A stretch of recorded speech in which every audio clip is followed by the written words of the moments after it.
बच्चों, आप सभी कैसे हैं? उम्मीद है कि काफ़ी अच्छे होंगे। और आज हम लोग काफ़ी इंपॉर्टेंट वीडियो के बारे में बात करने वाले हैं। जैसा कि आप स्क्रीन पे देख रहे हैं, हम लोग आज राउल्ट्स का नियम है ना, राउल्ट्स लॉ के बारे में बात करेंगे। इसको हिंदी में अगर लिखेंगे तो इस तरह से होगा, राउल्ट का नियम, जो कि सॉल्यूशन चैप्टर के लिए बहुत ही इंपॉर्टेंट टॉपिक है और ये बेसिकली एग्जाम में आता ही आता है। इसी के बेस्ड पे हम लोग आइडियल सॉल्यूशन और नॉन आइडियल सॉल्यूशन को डिफाइन करते हैं। तो चलिए राउल्ट्स के नियम को हम लोग समझने की कोशिश करते हैं कि राउल्ट का नियम क्या होता है।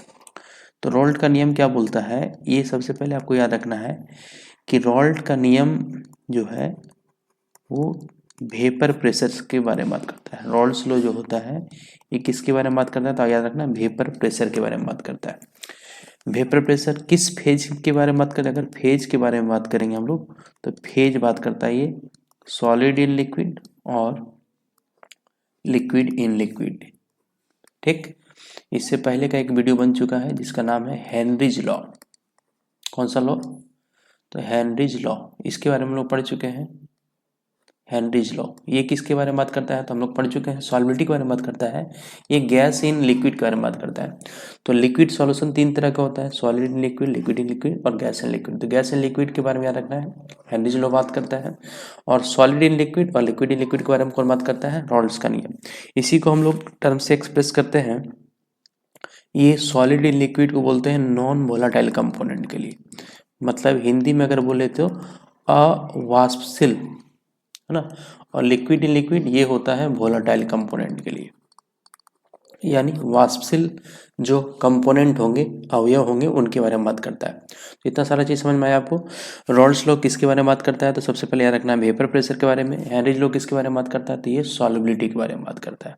हेनरीज लॉ का एक वीडियो बन चुका है, उसमें एप्लीकेशन, लिमिटेशन, सारा चीज़ बात किया गया है। तो उस वीडियो को भी आप देखेंगे तो काफ़ी हेल्पफुल होगा। और ये जो भी बात कर रहे हैं हम लोग, याद रखना है कि बोर्ड एग्जामिनेशन 2025 की प्रिपरेशन का बात किया जा रहा है ना। यहाँ से आपका बोर्ड एग्जामिनेशन 2025 जो कुछ ही दिनों के बाद है, उसके लिए हम लोग प्रिपरेशन कर रहे हैं। ठीक, तो इतना सारा चीज़ याद रखना है। साथ ही साथ अगर हम लोग इसको लिखें हम लोग कि राउल्ट्स का लॉ अगर आएगा एग्जाम में, तो आपको कैसे डिफाइन कीजिएगा इसको, या कैसे स्टेटमेंट लिखना है। तो लिखना आपको इस तरह से है कि जो वेपर प्रेशर होगा of any component, vapour pressure of any component, इसका अगर हम दूसरा पेन ले लें, ये डायरेक्टली प्रोपोर्शनल होता है मोल फ्रैक्शन ऑफ दैट कंपोनेंट। इतना चीज़ याद हो गया। अगर इतना चीज़ भी आप लिख के आते हैं तो आपके एग्जाम के लिए बहुत ही याद, अगर नहीं भी रहे तो इतना भी लिख के आते हैं तो आपको मार्क्स मिल जाएगा, है ना। वेपर प्रेशर जो होता है किसी भी कंपोनेंट का, वो मोल फ्रैक्शन उस कंपोनेंट के बराबर होता है। ठीक, मोल फ्रैक्शन यानी जिसको हम लोग मोल प्रभाज या मोल अंश बोलते हैं। हिंदी में अगर बोलेंगे तो वाष्प दाब जो होगा किसी भी कंपोनेंट का, वो उसके मोल फ्रैक्शन पे डायरेक्टली प्रोपोर्शनल होता है। इसको अगर इस तरह से लिखे हम, P is directly proportional to X। और इसी तरह हेनरीज लॉ में आपको याद होगा कि यहाँ पे लिखते थे हम लोग P is directly proportional to X, याद होगा आपको। ठीक, तो चलिए यहाँ पे, लेकिन जैसे हम लोग प्रोपोर्शनली कांस्टेंट को हटाएंगे तो यहाँ पे एक सिंबल आएगा जिसको P नोट से रिप्रेजेंट करेंगे, इनटू X। ठीक, ये क्या है, तो ये रिप्रेजेंट कर रहा है vapour pressure of component in solution. ये जो भी कंपोनेंट होगा इन सॉल्यूशन। ठीक, और ये जो रिप्रेजेंट कर रहा है, ये करता है vapour pressure of pure solvent या प्योर कंपोनेंट, जो भी होगा, सॉल्यूट होगा, सॉल्वेंट होगा, जो भी होगा। और यहाँ x क्या है, तो इसको पता ही है आपको, ये मोल फ्रैक्शन होता है। x क्या होता है, मोल फ्रैक्शन होता है। तो इतना सारा चीज़ समझ में आया आपको। इसको एक बार हम लोग फिर से समराइज कर लेते हैं, आपको समझने में आसानी होगा। राउल्ट्स लॉ जो होता है ये वो याद रखना है, वेपर प्रेशर के बारे में बात करता है। सबसे पहला चीज़, अगर इसका फेज बात करें तो ये सॉलिड इन लिक्विड और लिक्विड इन लिक्विड, मतलब लिक्विड सॉल्यूशन पे ही सारा आपका सॉल्यूशन चैप्टर बेस्ड होता है ना। हेनरीज लॉ, राउल्ट्स लॉ, है ना, इस तरह से समझना है। तो सॉलिड इन लिक्विड और लिक्विड इन लिक्विड, इतना सारा चीज़ समझ में आया। चलिए अब इसके आगे हम लोग इसको समझने की कोशिश करते हैं कि राउल्ट्स लॉ जो है, इसी में हम लोग दो कंपोनेंट पढ़ेंगे। एक वेपर प्रेशर जो होगा है ना, ध्यान से देखना है। एक हम लोग बात करेंगे Rawls law, Rawls law for volatile component. कौन सा कंपोनेंट? Volatile component. अगर वोलाटाइल कंपोनेंट के लिए बात कर रहे हैं, मतलब वोलाटाइल मतलब याद रखना ये लिक्विड बात किया जा रहा है, लिक्विड इन लिक्विड के लिए, मतलब ये कंपोनेंट भी वेपर बनेगा, इसका भी वेपर बनेगा, इसका भी वेपर बनेगा, तो यानी दोनों का वेपर प्रेशर यहाँ पे ऐड होगा। ठीक, तो इसको हम लोग समझते हैं कि इसमें क्या होता है।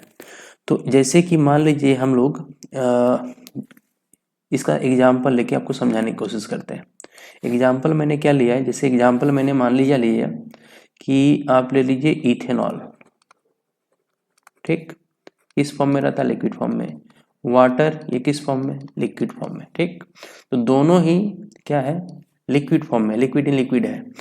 लेकिन अगर मान लीजिए बात करते हैं हम लोग, जैसे कि शुरू में जो हम लोग बात करेंगे वेपर प्रेशर का, ये कंटेनर है जिसमें केवल वाटर का है, और एक दूसरा कंटेनर ले लेंगे हम लोग, चलिए उसको ब्लैक से ले लेते हैं हम लोग। इसमें क्या है? तो इसमें वाटर नहीं है, इसमें वाटर प्लस इथेनॉल है। ठीक, यहाँ पे दोनों कंटेनर को हमने क्या किया है? क्लोज कर दे रहे हैं। इसको भी क्लोज कर दिया मैंने, इसको भी क्लोज कर दिया। ठीक, कोई दिक्कत? चलिए वाटर के कंपोनेंट को हमने, चलिए मान लीजिए दिखा दे रहे हैं किससे? तो पिंक कलर से दिखा दे रहे हैं। ठीक, यहाँ पे वाटर के कंपोनेंट को किससे दिखा देंगे हम लोग? पिंक से दिखा दे रहे हैं। समझ में आ रहा है? ठीक, इथेनॉल को हम लोग इससे दिखा देते हैं, या दूसरा कलर ले लें। कौन सा कलर ले लें? चलिए इसको ले लेते हैं हम लोग, इससे दिखा देते हैं। ठीक, यहाँ पे हम लोग इथेनॉल को दिखा रहे हैं इस कलर से। ठीक, तो यहाँ पे ये सॉल्यूशन आपको दिख रहा है, इसमें केवल क्या है? ये वाला डार्क से दिखा रहे हैं हम लोग, ये क्या है? तो आपको याद रखना है इथेनॉल है। ठीक, और ये वाला जो है ये क्या है? ये वाटर है। अगर हम पूछें ये जो सॉल्वेंट वाला होगा, इस केस में वेपर प्रेशर ज़्यादा होगा कि इस केस में वेपर प्रेशर ज़्यादा होगा? तो आपको याद ये रखना है कि जैसे ही हम लोग सिंपल सा बात बोले, तो इसमें केवल प्योर कंपोनेंट है, केवल वाटर है। इसमें क्या है? इथेनॉल और वाटर दोनों है, तो यानी कहीं ना कहीं इसका वेपर प्रेशर घट जाएगा और इसका वेपर प्रेशर ज़्यादा होगा। क्यों?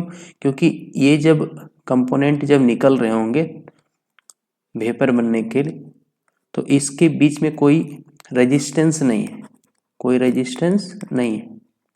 लेकिन यहाँ पे एक तरह का इथेनॉल को निकलने में वाटर रेजिस्टेंस कर रहा है और वाटर को निकलने में इथेनॉल रेजिस्टेंस कर रहा है। ठीक है, तो आपको एक चीज़ हमेशा याद रखना है कि जो सॉल्यूशन का जो वेपर प्रेशर होगा, सॉल्यूशन का जो भी वेपर प्रेशर होगा वो हमेशा सॉल्यूशन का जो भी वेपर प्रेशर होगा वो हमेशा सॉल्वेंट के वेपर प्रेशर से कम होगा। यानी सॉल्वेंट का वेपर प्रेशर ज़्यादा होगा, सॉल्यूशन का वेपर प्रेशर कम होगा। तो रॉल्स लॉ अगर वोलाटाइल कंपोनेंट के लिए बात करता है तो ये क्या बोलता है? तो according to this law vapour pressure of solution, जो सॉल्यूशन का वेपर प्रेशर होगा is equal to vapour pressure of solvent plus vapour pressure of solute. ठीक, अब वेपर प्रेशर ऑफ सॉल्वेंट को हम लोग कैसे लिखेंगे? तो इसको आप इस तरह से लिख सकते हैं, है ना। सॉल्वेंट को हम कैसे दिखाते हैं? पीए से दिखाते हैं, और सॉल्यूट को कैसे दिखाते हैं? पीबी से दिखाते हैं। तो क्या बन के यहाँ पे आ गया? अगर इसको हम वेपर प्रेशर सॉल्यूशन को पीएस से लिखते हैं तो क्या बन के आ गया? तो पी एस बराबर, अब पी ए बराबर अभी पढ़े थे हम लोग, पी नॉट ए एक्स से लिख सकते हैं, और पी बी, एक मिनट गड़बड़ हो जा रहा है इसको, चलिए मिट गया। ठीक है, ब्लैक पेन, इसको लिखेंगे इस तरह से P naught B X B. तो ये आपका एक मैथमेटिकल फॉर्म हो गया किस चीज़ के लिए? तो वेपर प्रेशर जो अगर बात करें हम लोग सॉल्यूशन का, Raoult's law for volatile component. Volatile component का मतलब लिक्विड इन लिक्विड के लिए हम लोग यहाँ पे बात किए। अब इसी चीज़ को आप आगे भी बढ़ा सकते हैं। कैसे बढ़ा सकते हैं? तो इस चीज़ को हम लोग और एक्सप्रेस कर सकते हैं। किस तरह से? देखिए इस चीज़ को, है ना, इस तरह से हम लोग इसको थोड़ा सा नीचे कर लेते हैं, आपको समझ में दिखाई देगा। चलिए देखते हैं इसको हम लोग इस तरह से लिख सकते हैं क्या? P not a x A plus P naught B, इसको लिख सकते हैं 1 माइनस एक्स ए। तो यहाँ से एक फॉर्मूला बन जाएगा, है ना। ये पी एस बराबर ही चल रहा है पी नॉट ए एक्स ए, है ना, एक्स ए प्लस पी नॉट बी, इसको मल्टीप्लाई कर देंगे तो पी नॉट बी एक्स ए। आप इसको नहीं कन्वर्ट करिए, इसको भी कन्वर्ट कर सकते हैं, मतलब मैथमेटिकल एक फार्मूला बन जाएगा, उसके बेस पे न्यूमेरिकल क्वेश्चंस वगैरह बनेंगे। तो पी एस बराबर यहाँ से आप कॉमन ले लीजिएगा, पी नॉट ए इसको ले लेते हैं हम लोग इधर, और इसको ले आते हैं इधर, ठीक, minus P naught B x से, अब प्लस इसको क्या कर देते हैं, पी नॉट बी ऐसे लिख सकते हैं। अब यहाँ से कॉमन ले लीजिए, क्या मिल रहा है कॉमन? एक्स से, मल्टीप्लिकेशन ऑफ सॉल्वेंट, तो P not a minus P naught B plus P naught B, ये आ गया एक मैथमेटिकल फॉर्म, है ना। तो इस तरह से आपको याद रखना है। ये किसके लिए बात किया हम लोग? तो ये एक्सप्रेशन आपको याद रखना है, ये हमने बात किया है रॉल्ड्स लॉ फॉर किसके लिए? वोलाटाइल कंपोनेंट के लिए, मतलब वाष्पशील अवयव, दोनों ही कंपोनेंट लिक्विड में थे। इसी का और एक रॉल्ड्स लॉ में आता है, जिसको हम लोग क्या बोलते हैं? Raoult's law for non volatile component. तो उसको भी हम लोग यहाँ पे देख लेते हैं, ठीक, इसको भी यहाँ पे देख लेते हैं। चलिए Raoult's law for non volatile component भी देख लेते हैं। Raoult's law for non volatile component, non volatile component. अब इस क्या क्या कहानी है? तो कहानी इसमें यही है, जिस तरह से वहाँ पे दोनों कंपोनेंट क्या थे, वेपर बन जा रहे थे, लेकिन इसमें क्या है, एक कंपोनेंट जो होगा नॉन वोलाटाइल होगा, मतलब अवाष्पशील होगा। कैसा होगा? अवाष्पशील होगा। तो जब अब अवाष्पशील होगा तो इसका कोई वेपर प्रेशर नहीं बनेगा। जैसे मान लीजिए कि हम लोग एक कंटेनर लिए, ठीक, एक कंटेनर ले रहे हैं इस तरह से, ठीक, ये कंटेनर हो गया हमारा बढ़िया कंपनी का, मिल्टन वगैरह, है ना। चलिए ये कंटेनर मैंने ले लिया, और इस कंटेनर में हमने वाटर डाल दिया, ठीक, और वाटर के साथ हमने ऐसा कंपोनेंट लिया जिसका वेपर नहीं बन सकता। जैसे मान लीजिए हमने यहाँ सैंड ले लिया, क्या ले लिया है सब, ये जो गोल गोल है ना, ब्लैक कलर में, ये ब्लैक वाला जो कलर है वो क्या है? सैंड। सैंड मतलब आप बोल सकते हैं सिलिका, SiO2 फॉर्मूला होता है, ठीक। और जो ये कलर वाला था, ये कलर वाला क्या था? ये वाटर था, ठीक। तो इसमें जो वेपर प्रेशर जो बनेगा, तो इसमें वाटर के मॉलिक्यूल, यही मॉलिक्यूल ना वेपराइज होंगे, ये मॉलिक्यूल वेपराइज होंगे, ठीक। तो वेपर प्रेशर जो सॉल्यूशन का होगा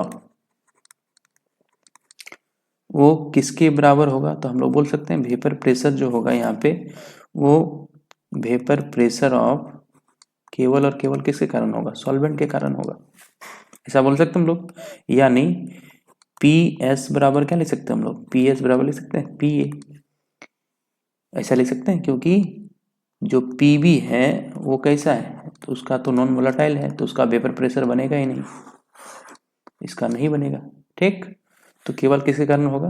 तो पी एस बराबर पी ए लिखना है, क्लियर। तो इसी चीज को हम लोग आगे जब इसको डिराइव करते हैं तो पी ए बराबर हम लोग पढ़े थे, है ना। तो ये इसका एक्सप्रेशन केवल ये आएगा, पी एस बराबर पी नॉट ए, इसको आप चाहे तो 1 माइनस एक्स भी लिख सकते हैं, क्लियर, आपको समझ में आया होगा। तो यही है रॉल्ड्स लॉ। रॉल्ड्स लॉ हम लोग बात करते हैं for volatile component, for non volatile component. अगर ब्रीफ में बात करें तो ब्रीफ में हम लोग इस तरह समझ सकते हैं, एकदम संक्षेप में आपको क्या लिखना है ना, क्या लिखना है। अगर मान लीजिए रॉल्ड्स लॉ आता है तो रॉल्स लॉ में आपको कुछ नहीं करना है। रॉल्स लॉ में सिंपली आप बोलना है कि vapour pressure of any component is directly proportional to mole fraction of that component. जो भी कंपोनेंट होगा, लेकिन कंडीशन क्या है, वो कंपोनेंट कैसा होना चाहिए, वो कंपोनेंट होना चाहिए वोलाटाइल, मतलब जिसका वेपर बनना चाहिए। ठीक, तो P बराबर ये सिंपली ऐसे समझते हैं, P directly proportional to X। अब वो चाहे PA है रहेगा तो ये हो जाएगा, PB रहेगा तो ये हो जाएगा। इसी में हम लोग प्रोपोर्शनली कांस्टेंट जब हटाते हैं तो यहाँ P नोट X आता है। इस केस में क्या आएगा, PA बराबर P note A X A, और इस केस में PB बराबर P note B X B। अब आपको क्वेश्चन में ये चीज़, ये सब सारा क्लियर होना चाहिए, क्वेश्चन देखने से समझ में आना चाहिए। ये जो यहाँ पे डॉट वाला जो दिखाया गया, ये प्योर कंपोनेंट को शो कर रहा है। ठीक, जिसे पानी और सिलिका, पानी और सैंड मिलाए तो सॉल्यूशन बन गया। तो पानी जो है जब नहीं मिलाए थे हम लोग सिलिका, तो उस स्टेट को हम लोग प्योर में बोल रहे हैं। ठीक, तो उम्मीद है कि आपको वीडियो समझ में आया होगा, और आपको अगर समझ में आया है तो चैनल को सब्सक्राइब कर दीजिएगा, रिक्वेस्ट है आपसे। साथ ही साथ दोस्तों को शेयर करना है और वीडियो को लाइक करना है। ठीक, thank you, thanks for watching, have a nice day.